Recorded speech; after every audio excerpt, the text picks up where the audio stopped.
Welcome to Viral Frontier.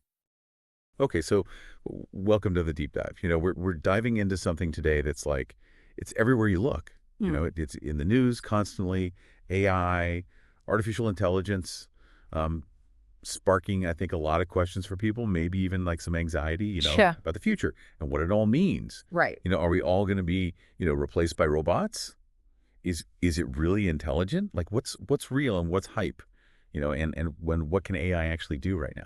Yeah, those are the big questions right now, aren't they? I think it feels like every day there's a new headline about AI doing something amazing or, maybe something kind of scary. And Exactly. it can be hard to sort through it all. Yeah. Yeah, and I think that's kind of the mission today. I think for our deep dive is to help try to sort through that, right? Like what's the reality here versus the hype, and to do that, we're gonna be looking at a really fascinating conversation with this AI researcher, Dr. Sarah Neuron.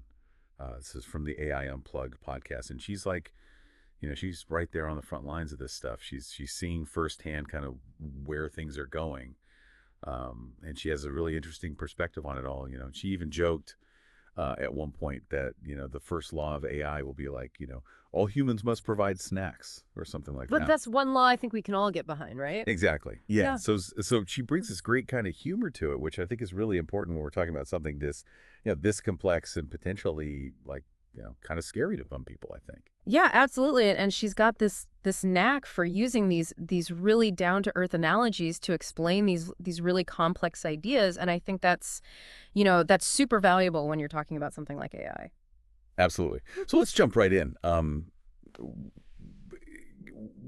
Where do we even begin with something this big? I mean, in its current form, like what is artificial intelligence? Yeah, that's the million-dollar question, isn't it? And I think it's important to start by understanding that, when we talk about AI today, we're not talking about, sentient robots or like, beings with their own thoughts and feelings and desires. Right. It's it's not that. Not yet, anyway. Not yet, no.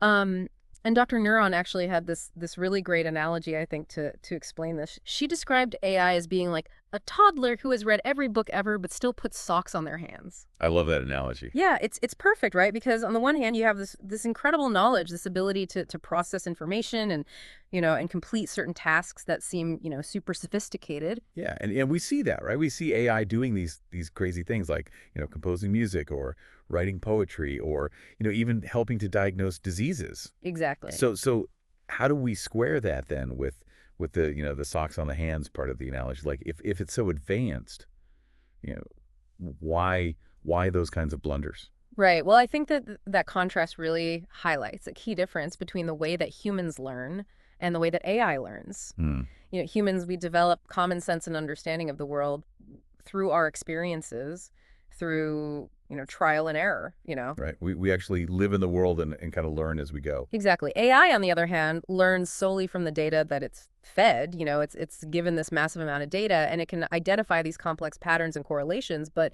it doesn't have that same kind of grounded understanding of the world that we do. Right. It doesn't have the context. Right. And so that's why you get these errors that seem so bizarre to us. Like, the example of an AI identifying a giraffe as a long-necked dog. It sees the long neck, it sees the four legs, and it makes this connection that just doesn't make sense to us because we have this deeper understanding of what makes a giraffe, and a dog, a dog. That's such a good point. And it makes me think about something else that Dr. Neuron said, which is that AI doesn't, have existential dread. It doesn't lie awake at night, wondering about the meaning of life or, worrying about its own mortality. Yeah, I mean, it's just not capable of that kind of self-reflection. It doesn't have the same emotional depth that we do. Right. Its goals are simply to complete the tasks that it's been programmed to do. It doesn't have this inherent drive to do anything beyond that. So we're really talking about something very different than human intelligence then. I think so, yeah. Okay, so we've got this incredibly knowledgeable but sometimes surprisingly clueless AI, and it's out there in the world now, right? Like it's being used in all kinds of ways. So I'm curious, like what are some of the really notable success stories? And then on the flip side, what are some of the maybe more unexpected outcomes of AI in action? Yeah, well, I think it's important to see both sides of the coin, right? To get a realistic view of where things are at. Absolutely. One of the big success stories that Dr. Neuron highlighted was the role of AI in discovering a new antibiotic. Oh, wow. And this was done by analyzing a massive data set of molecular compounds, something that, would have taken human scientists years and years to do. Right. AI was able to do it in a fraction of the time. And that's huge. That's like potentially life-saving stuff. Absolutely. And I think it really shows the potential of AI to accelerate breakthroughs in these critical fields like medicine. Yeah, that's the kind of progress that I think gets people excited about the possibilities of AI. But then you have the other side of things, the stories that make you kind of scratch your head and wonder, what exactly is going on here? Like the AI that generated a recipe for watermelon toothpaste. Yeah, that one's a classic, isn't it? I mean, it's just this wonderfully absurd example of AI going off the rails. It's like what data set led to that? Like what combination of information resulted in watermelon toothpaste? Right. It's like it understands the concept of a recipe, and it understands the individual ingredients, but it's missing that piece, that human intuition, Yeah. that tells you that maybe watermelon and toothpaste don't belong together. Right, and I think Dr. Neuron even mentioned that there were these fake Reddit reviews that she came up with for this watermelon toothpaste that said things like tastes like regret, which is just, it's hilarious, but it also kind of highlights that disconnect, right, between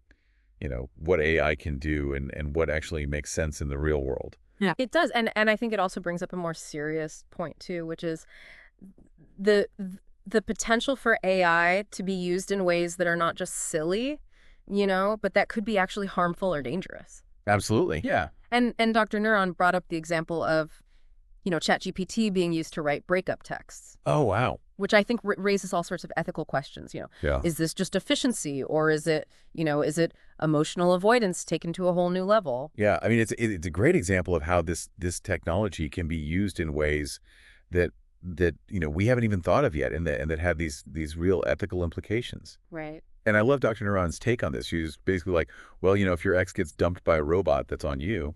Yeah, she doesn't mince words, does she? No, she doesn't. But I think she makes a good point there, which is that ultimately the responsibility for how this technology is used lies with us. Yeah, the technology itself is neutral, right? It's how we choose to use it that determines whether it's a force for good or, or something else. Okay, so let's shift gears a little bit and talk about something that I think is on a lot of people's minds these days, which is the impact of AI on jobs. Yeah. I have to admit, I chuckled when Dr. Neuron joked that even podcast hosts, might be replaced by AI someday. But is there a real concern there? Like, are we all going to be out of work soon? It's a valid question, I think, and it's one that comes up a lot. And Dr. Neuron actually had a really interesting way of thinking about this. She talked about the distinction between tasks and passion. She argued that AI is very good at automating tasks, things that are repetitive and rule-based, things like data entry or processing spreadsheets. Right. But when it comes to jobs that require genuine human passion and creativity and emotional intelligence, those are much harder to automate. So like a stand-up comedian, for example. Exactly. I think I'm safe for now. Yeah, I think you're probably okay unless you're like a professional ice cream taster or something. Those jobs are probably safe. That's a relief. I was getting worried there for a second. But, all joking aside, we are seeing AI starting to move into these more creative fields, things like generating art and music. And I think that does raise some interesting questions about, the future of work. Yeah, what does it mean for, human artists and musicians if machines can do the same thing? Right. But Dr. Neuron also made a really good point about the limitations of AI in these creative fields right now. She said that, AI doesn't have that same rich tapestry of human experiences and emotions that inform, so much of our art and music and literature. Right. And she used this great example of, AI not being able to smell burnt toast and panic like a human artist yet. Yet that's the key word there, right? Exactly. So while AI might be able to create something that's technically proficient, it doesn't necessarily have that same kind of emotional depth or personal history that resonates with us as humans. Yeah, I think that's a really important distinction to make, and it actually brings us to this bigger question of, what do we even mean by AI intelligence? Mm-hmm. It's so tempting to look at these systems and to anthropomorphize them, to think that they think and feel like we do. It is, and I think especially with all the science fiction movies and books, we have these images in our heads of conscious AI. Exactly. But the reality is that current AI is operating through, incredibly advanced pattern recognition and generation But it's not true understanding or consciousness. It's what Dr. Neuron calls advanced mimicry. Right. So it can process these huge amounts of data, Right. and it can generate responses that seem intelligent, but it's not actually thinking for itself. Exactly. And she used another great analogy to explain this. She talked about a parrot that can recite Shakespeare. Right. It can say the words, but it doesn't understand the meaning. Right. And it certainly doesn't understand why Hamlet won't share his crackers. Exactly. So I think that's a really good way to think about AI. It can perform these complex tasks, but it doesn't have that deeper level of comprehension or self-awareness. This has been a really fascinating conversation, and I think a really important one to have. So just to kind of recap what we've learned today, Yeah. from Dr. Neuron, we've seen that AI is capable of these incredible feats, Yeah. like discovering new antibiotics. Right. But it can also make these bizarre errors, like coming up with a recipe for watermelon toothpaste. Yeah.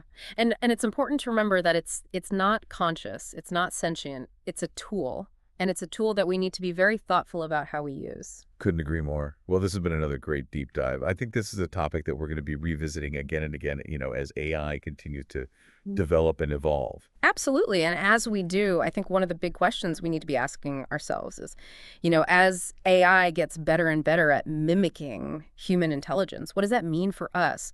What does it mean to be human in a world where machines can do so many of the things that we thought were uniquely human? Yeah. That's something to think about. Absolutely. Lots to ponder there. Thanks for listening, everybody. Thanks for having me.